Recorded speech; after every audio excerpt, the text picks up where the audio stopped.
नाम गोविंद मिश्रा है।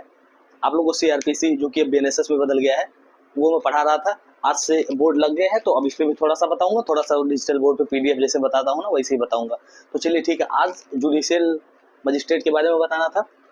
Judicial magistrate का प्रोविजन बीएनएसएस में 9, 10, 11, 12 4 सेक्शंस में दिया गया है और एक एक करके डिस्क्राइब करके पहले बोर्ड पे बताता हूँ, उसके बाद जैसे पीडीएफ से मैं पढ़ाता था ना वैसे पीडीएफ से बैरेक से पढ़ा दूंगा अच्छे से, आप लोग को एक एक अच्छा समझ में आएगा। ध्यान से देखिए, चलिए स्टार्ट करते हैं। देखिए सेक्शन 9 क्या है। सेक्शन 9 में आपको 3 खंड मिलेंगे। पहले खंड में है जुडिशियल मजिस्ट्रेट फर्स्ट क्लास और सेकंड क्लास के बारे में बताया गया है। देख लीजिए, उनके न्यायालय की स्थापना है और उसी के प्रोवाइजो में दिया गया है कि स्पेशल कोर्ट की स्थापना कौन करेगा, तो हाई कोर्ट करेगा। आप लोगों को पता ही है, राज्य सरकार के साथ। और दूसरा खंड है कि पीठासीन, ऐसे जुडिशियल मजिस्ट्रेट के न्यायालय में पीठासीन कौन होगा, उसकी नियुक्ति कौन करेगी, इस सब के बारे में तीसरे खंड में बताया गया है। चौथे खंड में बताया गया है, ये देख लीजिए, तीसरे खंड में बताया गया है सिविल जज को मजिस्ट्रेट की शक्तियां दे सकेंगी हाई कोर्ट। ठीक है, अभी आप लोग को ऐसे बता रहा हूँ कि उस खंड को याद कैसे करना है। एक एक पॉइंट में एक एक दो लाइन, मतलब एक एक लाइन में छोटा छोटा करके आप लोग ये याद रखिएगा। डिस्क्राइब कैसे करना है वो मैं अभी पीडीएफ में बताऊंगा, आप लोग बिल्कुल चिंता ना करें। तो देखिए, आप लोग को पहला खंड किससे याद रखना है, तो जुडिशियल मजिस्ट्रेट फर्स्ट क्लास और सेकंड क्लास की के कोर्ट की स्थापना पता है। अब राज्य सरकार, देखिए इसमें क्या है कि राज्य सरकार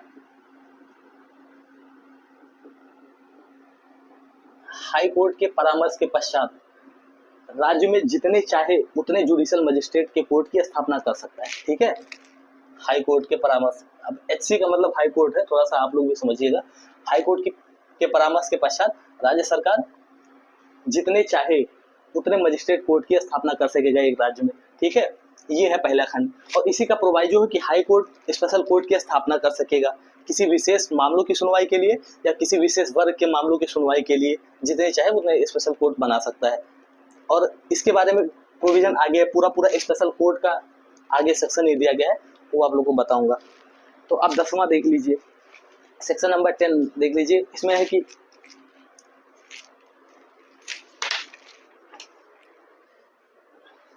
सेक्शन 10 देख लीजिए आप लोग, इसमें सीजीएम की नियुक्ति के बारे में बताया गया है। सीजीएम की नियुक्ति कौन करेगा और ये कौन होता है, सीजीएम कौन होता है।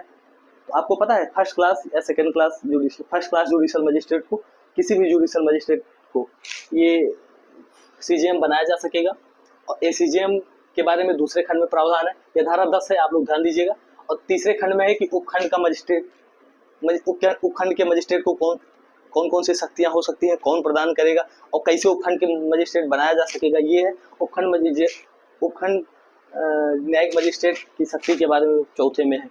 ठीक है, तो तीसरे में नियुक्ति है, आप लोग ध्यान दीजिएगा, ये देखिए इसमें नियुक्ति है और इसमें शक्ति है चौथे में। ठीक है, इसमें कुल मिला के 4 खंड दिए गए हैं, 1, 2, 3, 4। पहले में है सीजीएम की नियुक्ति, दूसरे में एसीजीएम मतलब एडिशनल चीफ जुडिशियल मजिस्ट्रेट। और एडिशनल चीफ जुडिशियल मजिस्ट्रेट का मतलब है कि ये अपर है। ठीक है, अपर। अब अपर का मतलब ये नहीं कि वो ऊपर होता है, अपर का मतलब है कि चीफ जुडिशियल मजिस्ट्रेट के अधीनस्थ काम करेगा। ठीक है, अपर का मतलब होता है थोड़ा सा उससे नीचे। तो ये रहा आपका सेक्शन 9, 10 और उसके बाद 11, 12 बता रहा हूँ, फिर आपको पीडीएफ में बता। दोस्तों आपने सेक्शन 9 और 10 तो पढ़ ही लिया था, वो अच्छे से समझ में आया होगा। अब 11 और 12 पढ़ाते हैं। 11 क्या है, स्पेशल जुडिशियल मजिस्ट्रेट है। स्पेशल जुडिशियल मजिस्ट्रेट पीछे लिखा हूँ वो भी दिखाता हूँ, पहले थोड़ा डिस्क्राइब कर देता हूँ। स्पेशल जुडिशियल मजिस्ट्रेट की नियुक्ति कौन करता है, कैसे करता है, किसकी करता है। ठीक है, आप लोग ये नोट करिएगा, पॉइंट एक एक करके पॉइंट नोट करिएगा रफ में, बहुत अच्छे से समझ में आएगा। स्पेशल जुडिशियल मजिस्ट्रेट की नियुक्ति कौन करता है, कैसे करता है, उसका प्रोसीजर क्या है और किसकी नियुक्ति करेगा, और अगर नियुक्ति करेगा तो वो कितने समय के लिए होगा। ठीक है, ये धारा 11 में डिस्क्राइब है। चलिए बताते हैं। तो स्पेशल जुडिशियल मजिस्ट्रेट की नियुक्ति हाई कोर्ट करता है। ठीक है, ये देखिए हाई कोर्ट। और किस मतलब कैसे करेगा, तो केंद्र सरकार या राज्य सरकार अनुरोध करती है कि ऐसे स्पेशल जुडिशियल मजिस्ट्रेट की अब क्यों करेगी भैया, ऐसा क्यों करेगी। तो जब कुछ किसी विशेष मामलों की सुनवाई करनी है, उसके ऊपर विचार करना है, कुछ भी कार्यवाही करनी होती है, जैसे जो मजिस्ट्रेट्स का जो काम होता है, वो काम करने के लिए किसी विशेष मामलों में या किसी विशेष वर्ग के मामलों के लिए केंद्र सरकार या राज्य सरकार अनुरोध करती है हाई कोर्ट से कि आप ऐसे मजिस्ट्रेट्स की नियुक्ति करिए, तब केंद्र सरकार या राज्य सरकार के अनुरोध पर हाई कोर्ट नियुक्ति करता है। ठीक है, हाई कोर्ट नियुक्ति करता है केंद्र या राज्य सरकार के अनुरोध पर। ठीक है, ये आपको समझ में आ गया होगा। मिटाने वाला कपड़ा, हाँ, तो ये मैं थोड़ा सा इसको मिटा देता हूँ यार, ताकि आप लोग को अच्छे से समझ में। अब आप लोग को ये तो पता है कि नियुक्ति कौन करता है, कैसे करता है। अब आप ये जानिए, ये खंड 1 में है। ठीक है, किसकी करता है, ये खंड 1 में है। तो राज्य सरकार के अधीन कार्य करने वाले किसी भी व्यक्ति की नियुक्ति कर सकेगा हाई कोर्ट। ठीक है, अब वो कौन व्यक्ति होगा, ऐसे किसी की भी नियुक्ति तो कर नहीं दे, चपरासी है तो उसकी नियुक्ति कर नहीं देगा। जो ऐसी विधि का हर्ता रखता होगा, जिसकी ऐसी क्वालिफिकेशंस होंगी कि वो नियुक्त मजिस्ट्रेट बनाए जाने योग्य होगा, तो हाई कोर्ट किसी भी व्यक्ति को जो सरकार के अधीन कार्य कर रहा है, ये देखिए सरकार के अधीन कार्य कर रहा है, उसको फर्स्ट क्लास या सेकंड क्लास जुडिशियल मजिस्ट्रेट की शक्तियां दे सकेगा। अब चाहे शक्तियां सारी शक्तियां दे दे मजिस्ट्रेट, फर्स्ट क्लास या सेकंड क्लास मजिस्ट्रेट की, या कुछ शक्तियां दे दे। ठीक है, तो वो हाई कोर्ट पे डिपेंड करता है। पहला खंड ये रहा कि सरकार के अधीन कार्य करने वाले किसी भी व्यक्ति को फर्स्ट क्लास या सेकंड क्लास जुडिशियल मजिस्ट्रेट की कुछ, देखिए कुछ या सभी शक्तियां दे सकेगी। और इसके प्रोवाइजो में है कि ऐसे सभी की नियुक्ति नहीं कर देगी, ऐसे जो विशेष क्वालिफिकेशंस रखेंगे उनकी नियुक्ति कर सकेगी। तो इसके प्रोवाइजो में विशेष अर्हता वाले व्यक्तियों के बारे में बताया गया है कि ऐसे व्यक्तियों की नियुक्ति की जाएगी जिनकी ऐसी विशेष अर्हता होगी, मतलब उनको कुछ एक्सपीरियंस हो जुडिशियल मैटर्स को हैंडल करने की। अब जैसे आपको एक बात बता दूं, जैसे एपीओ होते हैं ना सरकारी वकील, उनकी नियुक्ति कर सकते हैं, स्पेशल जुडिशियल मजिस्ट्रेट बना सकती है। तो ये आप लोग ध्यान रखिएगा, मैंने एक एग्जांपल के रूप में बताया था, बाकी किसी की भी नियुक्ति कर सकती है जो ऐसे क्वालिफिकेशंस रखी, जैसे 7-8 साल प्राइवेट कोई अधिवक्ता है, अपना खुद का व्यवसाय कर रहा है, लीगल मैटर्स देख रहा है खुद से, तो वो उसको भी बना सकती है, बशर्ते कुछ क्वालिफिकेशन जो राज्य सरकार। अब ये क्वालिफिकेशंस तय कौन करेगी, फिर राज्य सरकार तय करेगा या केंद्र सरकार तय करेगा कि किस व्यक्ति को बनाया जाना चाहिए, उसकी क्वालिफिकेशंस क्या होनी चाहिए। ठीक है, आगे देखिए इसके प्रोवाइजो तो आपने देख ही लिया।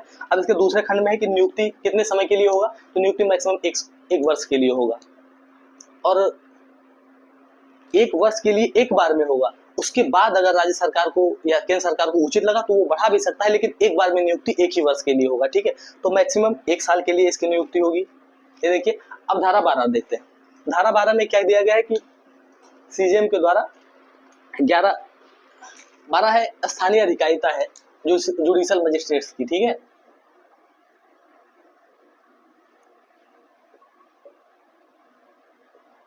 अधिकारिता है। अब वो आप लोग को राइटिंग थोड़ा कम समझ में आएगा, लेकिन अपने हिसाब से देख लीजिएगा। ये स्थानीय अधिकारिता बताया गया है धारा 12 में। अब इसके पहले खंड में है कि धारा 9 और धारा 11 के जो मजिस्ट्रेट हैं उसकी स्थानीय सीमाएं परिनिश्चित कर सकेगा। कौन कर सकेगा, जुडिशियल मजिस्ट्रेट। कौन कर सकेगा, जुडिशियल मजिस्ट्रेट। कौन कर सकेगा, जुडिशियल मजिस्ट्रेट। तो आप लोग को पहले खंड में जुडिशियल मजिस्ट्रेट की शक्तियां बताई गई हैं। उसका कहने का मतलब तो यही है भैया, जुडिशियल मजिस्ट्रेट किसकी, सीजेएम की। सीजेएम की शक्ति बताएगी। ये देखिए, सीजेएम के द्वारा धारा 9 और 11 की जो मजिस्ट्रेट है। अब धारा 9 में कौन से मजिस्ट्रेट है, जुडिशियल मजिस्ट्रेट है, और 11 में स्पेशल जुडिशियल मजिस्ट्रेट है। इसकी सीमाएं परिनिश्चित कर सकेगा। ये देखिए, ये सॉरी, इसकी सीमाएं परिनिश्चित कर सकेगा। ये देखिए, सीमा निर्धारित किया जाना किसके द्वारा, सीजेएम के द्वारा। किसकी सीमाएं निर्धारित किया जा सकेगी, धारा 11 या 9 की।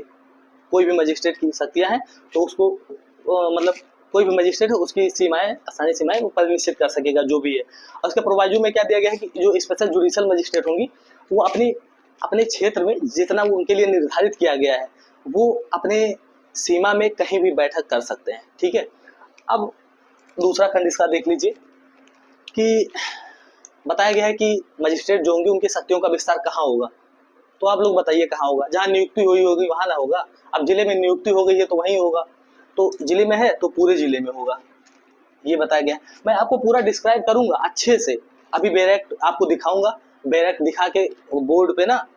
अब ऐसे तो नहीं, लैपटॉप से जैसे डिजिटली पढ़ाते हैं वैसे पढ़ा के मैं अभी इसमें ऐड कर दूंगा, आप टेंशन ना लीजिए बिल्कुल। बस खाली ये आपके लिए इसलिए था ताकि आपके माइंड में ये जा सके कि ये इस खंड में क्या है।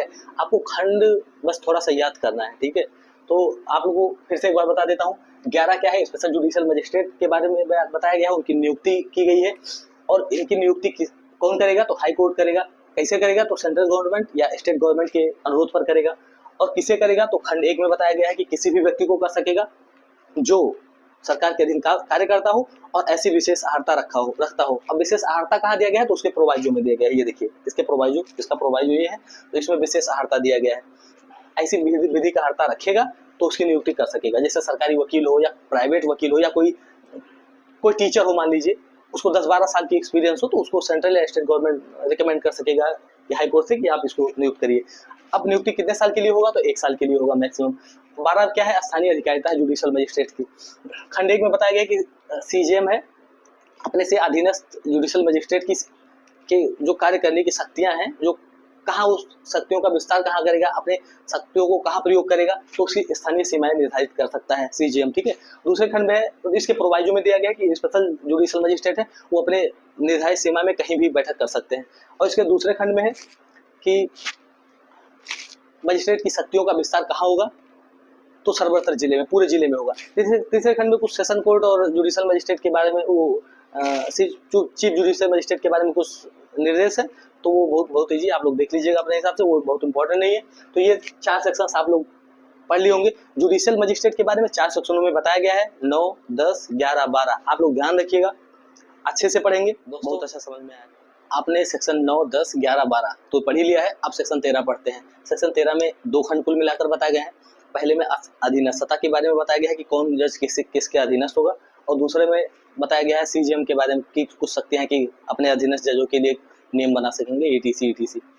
तो देखिए पहले में क्या है कि सीजेएम किसके अधीनस्थ होगा, तो सेशन जज के। मैंने एक चार्ट बनाया है, आप लोग को दिखा दूं, ये देखिए। पहले सबसे सीजेएम के अधीनस्थ होंगे चीफ जुडिशियल मजिस्ट्रेट, और चीफ जुडिशियल मजिस्ट्रेट के अधीनस्थ होंगे उपखंड मजिस्ट्रेट, और उपखंड मजिस्ट्रेट के अधीनस्थ होंगे उपखंड के अन्य मजिस्ट्रेट। ठीक है, इसका मतलब ये नहीं कि उपखंड मजिस्ट्रेट इनके अधीनस्थ नहीं है, ऐसा नहीं है। ये साधारण मतलब इनके अधीनस्थ तो होंगे, मतलब ये सेशन जज हैं, ये सबसे मतलब किसी के अधीनस्थ नहीं है तो सीधे हाईकोर्ट के अधीनस्थ होंगे। वो कहीं और प्रावधान है, वो बाद में बताऊंगा। पहले ये देखिए कि चीफ जुडिशियल मजिस्ट्रेट सेशन जज के अधीनस्थ होंगे, और उपखंड मजिस्ट्रेट भी इनके अधीनस्थ होंगे। इनके अधीनस्थ तो होंगे, लेकिन इनके अधीन साधारण नियंत्रण के अधीन होते हुए तब इनके अधीनस्थ होंगे। मतलब इनके तो अधीनस्थ होंगे, इनसे नीचे होंगे, लेकिन इनके भी अधीनस्थ होंगे, इनसे भी नीचे होंगे, और ये इनसे अधीनस्थ होंगे। मतलब आप समझे, सबसे ऊपर सेशन जज, उसके बाद चीफ जुडिशियल मजिस्ट्रेट, उसके बाद उपखंड मजिस्ट्रेट। उपखंड मजिस्ट्रेट को आप लोग अक्सर जानते होंगे कि एसडीएम नाम तो सुना होगा ना। तो वो एसडीएम ऐसा नहीं कि एसडीएम खाली यही है, एसडीएम जुडिशियल भी होते हैं, एसडीएम कार्यपालक भी होते हैं। ठीक है, तो यहाँ पे ये जुडिशियल वाला है, उपखंड के जुडिशियल मजिस्ट्रेट है, नहीं तो आप कार्यपालक समझ बैठिए यार। उपखंड के अन्य मजिस्ट्रेट मतलब जो भी हैं छोटे से। अब दूसरे खंड में बताया गया है कि अपने चीफ जुडिशियल मजिस्ट्रेट अपने से अधीनस्थ जुडिशियल मजिस्ट्रेट्स के लिए कुछ नियम बना सकेगा। और कौन से नियम बना सकेगा, तो कार्य के वितरण से संबंधित नियम बना सकेगा। ये देखिए, कार्यों के वितरण से संबंधित नियम बना सकेगा, और वही नियम बना सकेगा जो इस संहिता, अब इस संहिता कौन सा है, बीएनएसएस से संगत नियम बनाएगा। अगर भी ऐसा नियम बनाते जो बीएनएसएस से मिलता ना हो, भारतीय नागरिक सुरक्षा संहिता से के विपरीत हो, तो वो नियम लागू नहीं होगा। ठीक है, ऐसा नियम बना सकेगा जो भारतीय नागरिक सुरक्षा संहिता से संगत हो। समझ में आया? एक बार फिर से बताता हूँ। धारा 13 जुडिशियल मजिस्ट्रेटों की अधीनस्थता है। इसमें कुल मिलाकर 2 खंड दिए गए हैं। पहले खंड में दिया गया है कि कौन किसके अधीनस्थ होगा, और दूसरे खंड में दिया गया है कि चीफ जुडिशियल मजिस्ट्रेट अपने अधीनस्थ जजों के लिए इस संहिता से संगत नियम बना सकेंगे। ठीक है, बस इतना ही था टोटल। आप लोग एक बार अगर चाहें तो स्क्रीनशॉट ले सकते हैं। और हाँ, बोर्ड पे जो भी पढ़ाया जा रहा है या जो भी लिखा जा रहा है, जो भी चार्ट बनाया जा रहा है, आप लोग चाहें तो उसका स्क्रीनशॉट तुरंत से ले सकते हैं। स्क्रीनशॉट लीजिए, एक बार देखिए, 2 बार देखिए, बार-बार देखते रहिए, अच्छे से समझ में आ जाएगा। मुझे भी नहीं समझ में आ रहा था, मेरे गुरुजी ने इतना अच्छे से पढ़ाया, इतना मैं पढ़ा आ गया फिर। ठीक है, समझ में आया, देख लीजिए। हाँ दोस्तों, तो मैंने आपको पहले बता दिया था कि जुडिशियल मजिस्ट्रेट से रिलेटेड जो भी प्रोविज़न है वो कुल मिलाकर हैं सेक्शन 9, 10, 11, 12 एंड 13 में। ठीक है, सॉरी एक मिनट होगी, 13 में है। तो 5 सेक्शंस में ये जुडिशियल मजिस्ट्रेट से संबंधित प्रोविज़न दिए गए हैं।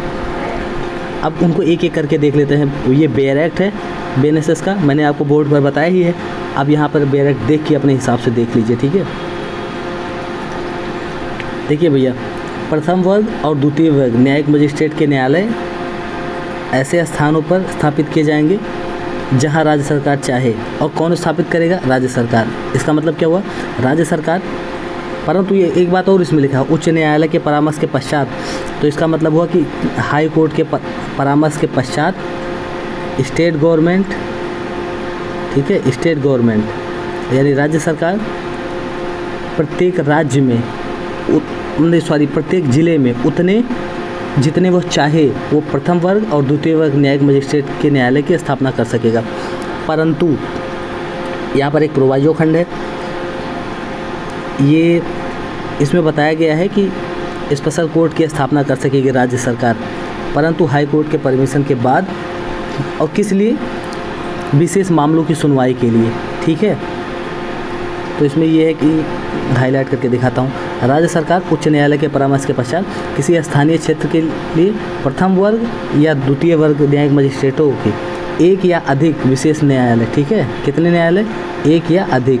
इसको थोड़ा सा रेड से कर देता हूँ, एक या अधिक, ये देखिए, विशेष न्यायालय की स्थापना कर सकेगा।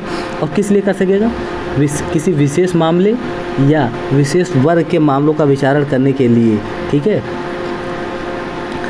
ये पॉइंट नंबर 2 था, ये पॉइंट नंबर 1 था, राज्य सरकार करेगा। और उसके बाद ये देखिए कि जहाँ विशेष न्यायालय की स्थापना की जाती है उस क्षेत्र में किसी अन्य न्यायालय को विचारण करने की अधिकारिता नहीं होगी किसी मामले में। मतलब किसी मामले में तो होगी, लेकिन उस मामले में जिस विशेष मामले के लिए वो कोर्ट स्थापित की गई है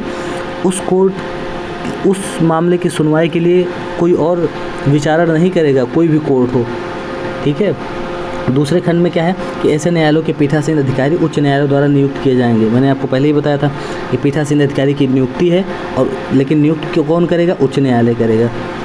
तीसरा खंड देखिए, उच्च न्यायालय जब कभी भी उसे या समाचीन या आवश्यक प्रतीत हो किसी सिविल न्यायालय के न्यायाधीश के रूप में कार्यरत किसी राज्य की न्यायिक सेवा के सदस्य को कि उनको प्रथम वर्ग या द्वितीय मजिस्ट्रेट की न्यायिक शक्तियाँ प्रदान कर सकेगा। यानी किसी भी मजिस्ट्रेट को जो वो न्यायाधीश के रूप में कार्यरत हो सिविल न्यायालय में, उसे फर्स्ट क्लास या सेकेंड क्लास, ठीक है, JM की शक्तियाँ दे सकेगा, जुडिशल मजिस्ट्रेट की शक्तियाँ दे सकेगा। ये तो सेक्शन 9 था। अब सेक्शन 10 देख लेते हैं। ये है CJM यानी मुख्य न्यायिक मजिस्ट्रेट, ठीक है, और ACJM, यह है CJM,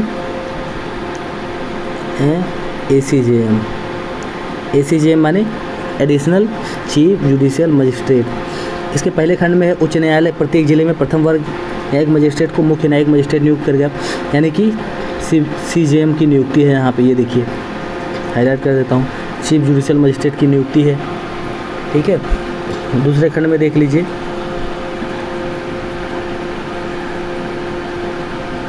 अरे यार, दूसरे खंड में है कि उच्च न्यायालय किसी प्रथम वर्ग न्यायिक मजिस्ट्रेट को अपर न्यायिक मजिस्ट्रेट नियुक्त कर सकता है, कि फर्स्ट क्लास जुडिशियल मजिस्ट्रेट को ADJ बना सकता है, ACJM बना सकता है, ठीक है। CJM किसी भी फर्स्ट क्लास जुडिशियल मजिस्ट्रेट को, इसमें तो है इसमें चीफ जुडिशियल मजिस्ट्रेट की नियुक्ति है, इसमें है ACJM की नियुक्ति, ठीक है। दूसरे खंड में एडिशनल चीफ जुडिशियल मजिस्ट्रेट की नियुक्ति है, कौन कर सकेगा? यहाँ भी हाई कोर्ट कर सकेगा। और मुख्य न्यायिक मजिस्ट्रेट की सभी या कोई शक्तियाँ उसको भी दे सकेगा, ठीक है। मतलब शक्तियों के मामले में हाई कोर्ट अगर चाहे तो चाहे वो चीफ जुडिशियल मजिस्ट्रेट हो या फिर एडिशनल चीफ जुडिशियल मजिस्ट्रेट हो। ये देखिए, अपर मुख्य न्यायिक मजिस्ट्रेट, इसको मिटा देता हूँ मैं, ठीक है, चाहे वो CJM हो, ये देखिए, मुख्य न्यायिक मजिस्ट्रेट हो, या फिर ACJM हो, अपर मुख्य न्यायिक मजिस्ट्रेट हो, ठीक है। दोनों को सेम शक्तियाँ दे सकता है चाहे तो, और लगभग शक्तियाँ सेम रहती हैं, लेकिन ये इसके अधीनस्थ रहता है, चीफ जुडिशियल मजिस्ट्रेट के अधीनस्थ रहता है ACJM, ठीक है। अब तीसरा खंड देख लीजिए, उच्च न्यायालय जैसा अवसर अपेक्षित करे किसी उपखंड में किसी प्रथम वर्ग न्यायिक मजिस्ट्रेट को उपखंड के न्यायिक मजिस्ट्रेट के रूप में पदाभिहित कर सकता है। पदाभिहित का मतलब होता है नियुक्ति, ठीक है, रिक्रूटमेंट, अपॉइंटमेंट। तो ये तो आपको समझ में आ गया होगा। चौथा देखिए, CJM यानी मुख्य न्यायिक मजिस्ट्रेट के साधारण नियंत्रण के अधीन रहते हुए प्रत्येक उपखंड न्यायिक मजिस्ट्रेट को उपखंड में न्यायिक मजिस्ट्रेटों मतलब ACJM से भिन्न के काम पर पर्यवेक्षण और नियंत्रण रखने की ऐसी शक्ति हो जिनका वो प्रयोग उच्च न्यायालय। इसका मतलब ये हो गया कि पता है चीफ जुडिशियल मजिस्ट्रेट के अधीनस्थ होंगे उपखंड मजिस्ट्रेट। यहाँ पे मैं लिख देता हूँ, पहले तो होंगे CJM होंगे, इनके अधीनस्थ होंगे उपखंड का न्यायिक मजिस्ट्रेट यानी SDM, इसके अधीनस्थ होंगे अन्य जुडिशियल मजिस्ट्रेट, ठीक है, और वो भी उपखंड का ही। तो पहले CJM होंगे, फिर SDM होंगे, फिर अन्य जुडिशियल मजिस्ट्रेट होंगे। और कहाँ के अन्य जुडिशियल मजिस्ट्रेट? उपखंड के ही। मतलब CJM के अधीनस्थ SDM होंगे, SDM के अधीनस्थ सब डिवीज़न के अन्य मजिस्ट्रेट होंगे, ठीक है। अब अन्य मजिस्ट्रेट का मतलब हर मजिस्ट्रेट नहीं, सिर्फ जुडिशियल मजिस्ट्रेट, क्योंकि भैया जुडिशियल मजिस्ट्रेट और कार्यपालक मजिस्ट्रेट में अंतर होता है, ठीक है। अब यहाँ पर देख लीजिए स्पेशल जुडिशियल मजिस्ट्रेट के बारे में कुछ प्रावधान है, मैंने बोर्ड पर बताया ही था, ठीक है। आइए आके देख लेते हैं। इसका पहला खंड है कि केंद्रीय या राज्य सरकार। वहाँ पे देखिए ऊपर थोड़ा सा यहाँ से डिफरेंट है, वहाँ अभी तक राज्य सरकार था, यहाँ पर केंद्रीय या राज्य सरकार दोनों है द्वारा उच्च न्यायालय से ऐसा करने के लिए अनुरोध किया जाता है। यानी केंद्रीय सरकार या राज्य सरकार अनुरोध करेगा तो वह किसी व्यक्ति को जो राज्य सरकार के अधीन कोई पद धारण करता है या जिसने कोई पद धारण किया है किसी स्थानीय क्षेत्र में विशिष्ट मामलों या विशिष्ट वर्ग के मामलों के लिए, किसके लिए? या तो विशिष्ट मामला हो, ये देखिए, या विशिष्ट मामलों वर्ग के मामलों।